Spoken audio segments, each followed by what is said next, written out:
at 4:25 in the Mediterranean, not far from Alexandria, on the afternoon of November 25th, 1941, the German submarine U-331, commanded by Oberlieutenant Hans Dietrich von Testenhausen, fired a salvo of 4 torpedoes at a range of approximately 400 yards. These torpedoes struck HMS Barham almost simultaneously. The stricken battleship keeled over to port, and within 4 minutes of being hit, her aft magazine exploded. She sank with a loss of 862 lives, caught forever on this shocking film. Blast reacts in different ways. Sometimes you can get away with it, sometimes you don't. You're just in little pieces. And I went up, how high I don't know.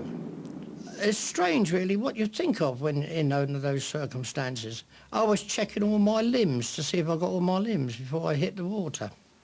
I came up and I saw a pal of mine, Bing. His name was Crosby, we called him Bing. He couldn't swim, I know. I said, come on Bing, get on this boom.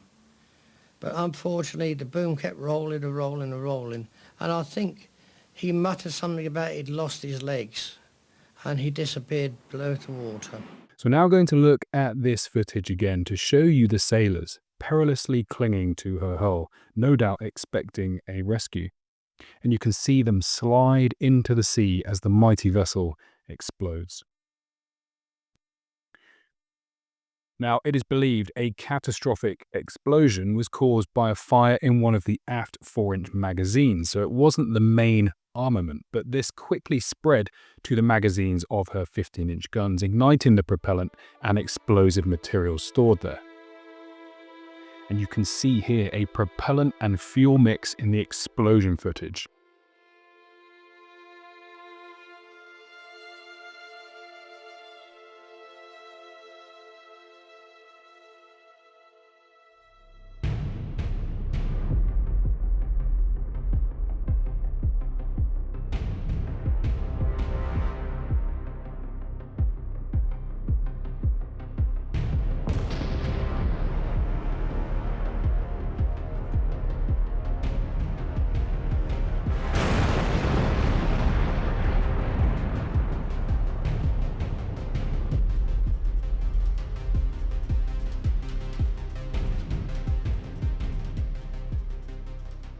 On December 28, 1944, Japanese forces were alerted to a large US convoy near Leyte. At around 08:15, 3 Zero fighters led by Lieutenant Masami Hoshino set off to intercept the convoy. The Zeros located the convoy and reported its position so that more Japanese fighters may begin their attack. Each Zero began to attack the convoy, strafing the cargo vessels and bombing the escorts. Each was armed with a 250-kilogram bomb. The anti-aircraft fire from the escorts was fierce, causing damage to the Japanese aircraft. The SS John Burke was a Liberty vessel carrying ammunition and supplies for the Mindoro invasion.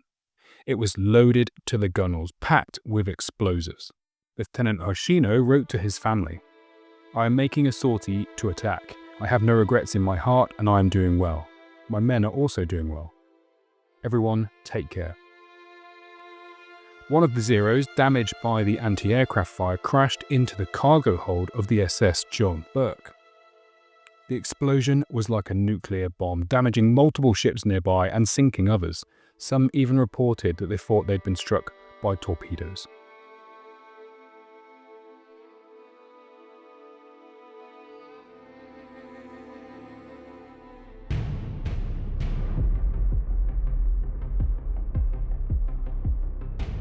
The next is the infamous footage of the USS Arizona, struck by an armored-piercing bomb dropped by Japanese forces as they attacked Pearl Harbor on December 7, 1941.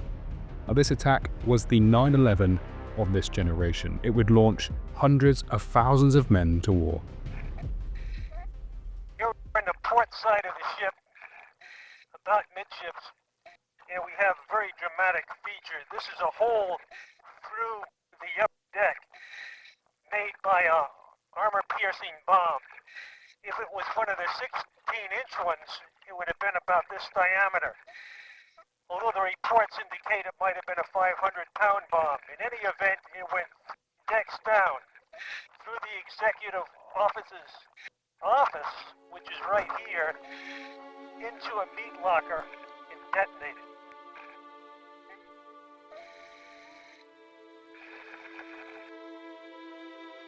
The sinking of the USS Arizona led to the death of 1,177 crewmen, and may they all rest in peace.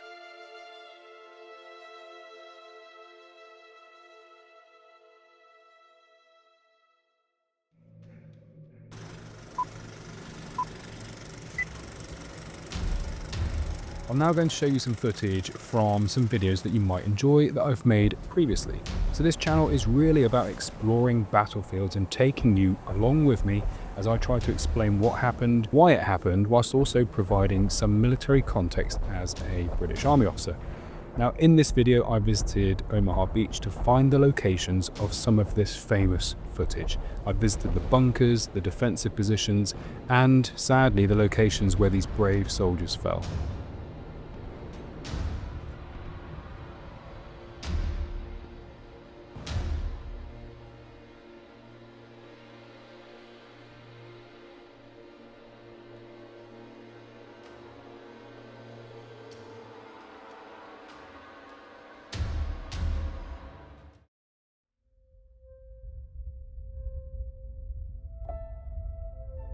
And next, this channel has also gathered quite a following for then and now pictures, where I show you locations of some of the most iconic images taken during World War II.